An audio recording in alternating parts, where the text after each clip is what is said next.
प्यारे बच्चों, आज मैं अपने गांव आया हुआ हूं और छठ मैया की पूजा है, आप लोग जान ही रहे हैं। तो सोचा क्यों ना अपने खेतों को भी घूम लूं और आपको पहचान कराना चाहता हूं। आप लोग देखे होंगे दलहन फसलें। दलहन फसलों में मैंने बताया था आप लोगों को कि ग्राम है, पीज है, चना है, आपको मटर है और ये क्या है पहचानेंगे आप लोग। ये सब फसलें पहचान पाएंगे। यह अरहर है। क्या है? यह अरहर है और इसके बड़े होने में, पकने में, फल देने में करीब हमको लगता है कि 7-8 महीने लग जाते हैं। और इसको हम लोग कब ये करेंगे? मार्च में, मतलब रबी क्रॉस में आते हैं।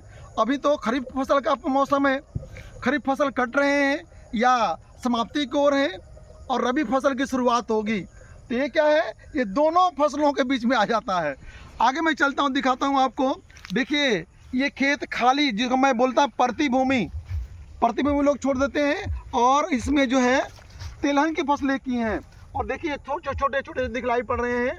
ये क्या है? ये जो है वाइल्ड सीड्स सरसों है। सरसों लोग अभी बो दी हैं।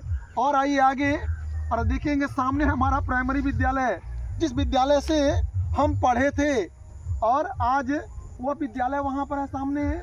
आगे चलते चलिए तो आप पाएंगे ये देखिए, ये जो खेत है, ये खेत, आगे आइए भाई, आप भी आगे आइए, आप भी देखा करिए, सामने आ जाइए।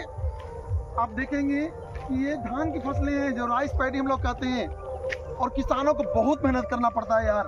अब देखिए इस पौधों को लगाने के लिए लगाए, ये बड़ा हुए, इसमें निकौनी करना पड़ता है और निकौनी करने के बाद तब ये इतने बड़े होते हैं। अब इसको काटना देख रहे हैं ना, याद करिए, आइडेंटिफाई करने के लिए आता है, पहचान करने का आता है, परीक्षा में आया भी था, आप देखे होंगे।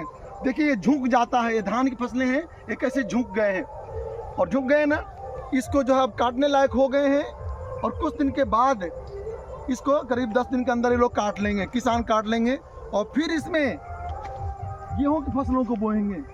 देखते चलिए और आगे आप देखेंगे अभी एक किसान जो है अपनी भूमि को ऐसे ही छोड़ दिए हैं। वो एक किसान अपनी भूमि को ऐसे ही छोड़ दिए हैं और सामने देखिए अभी सभी लोग क्या किए हैं, सब व्यक्ति जो है धान की फसलों को ही बोया है। आइए ना भाई, आप आगे आगे चलिए तो और अच्छा रहेगा और आप और अच्छा से देखेंगे। तो ये जो है फिर ये धान की फसलें हैं, जिसको हम लोग खरीफ फसल कहते हैं। बताए हैं आप लोगों को, बार बार बताया हूँ कि खरीफ फसलें जो होती हैं ये जुलाई के महीने में हम लोग बोते हैं और सितंबर अक्टूबर तक काट लेते हैं। अब देख लीजिए परती भूमि ये भी है, जो किसान जो अभी इसको जुताई नहीं कराए हैं, जुताई कराएंगे और इसमें रबी क्रॉप्स गेहूं की फसलों का उत्पादन करेंगे।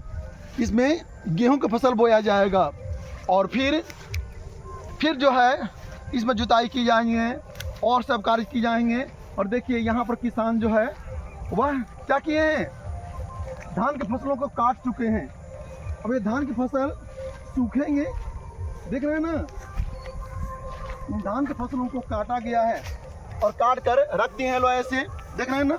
इसको ऐसे बाली बनाते हैं लोग, घर पर ले जा कर के तब ऐसे पीटते हैं और पीटने के बाद तब जाकर धान, राइस पैडी निकलता है, तब घरों में आता है। अब समझिए कितनी मेहनत करनी पड़ती है हम लोगों को। बिना मेहनत के ये सब होने वाले नहीं हैं। होंगे क्या?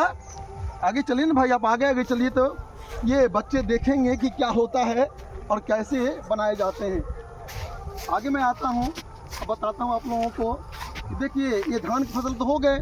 अब इसको किसान काटेगा, घर ले जाएगा और घर ले जाने के बाद फिर पीट कर तब अपने घर में ले जाकर इससे चावल निकाला जाएगा। फिर देखिए इधर जो है यह परती फसल, ये परती भूमि ही है और परती भूमि होने के कारण हाँ कुछ दिन बाद किसान जोतेंगे।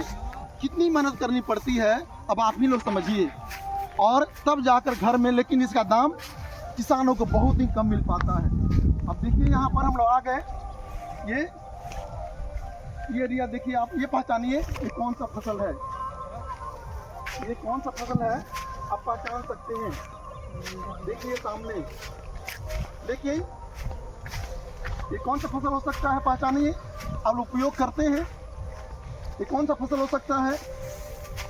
ये गन्ना है, ये गन्ना है, शुगर केन। और ये किस में आता है? कैश क्रॉप में भी आता है, पढ़े आप लोग। लेकिन उत्तर भारत में लोग अब इसका खेती करना छोड़ दिए हैं। देखना चारों तरफ देखना क्या है, धान की फसलें हैं। आखिर में क्यों लोग ये गन्ना की फसलों को, इन गन्ना की फसलों को बोना छोड़ दिए? कारण कि सरकार समय पर पैसा नहीं देती है, इसको 1 साल लग जाता है उत्पादन करने में, फर्टिलिटी भी कम हो जाती है। और भाई जब तक पैसा नहीं मिलेगा किसी को, क्या वो करेगा वो काम? इसलिए किसान, उत्तर भारत किसान धीरे धीरे गन्ने की फसलों को कम करते जा रहे हैं और धान के फसलों को बोते जा रहे हैं। तो हमें उम्मीद है कि आप इन सब चीज़ों को समझ गए होंगे, जान गए होंगे। अब भूलेंगे नहीं। फिर मिलेंगे हम लोग ब्रेक के बाद। जय हिंद।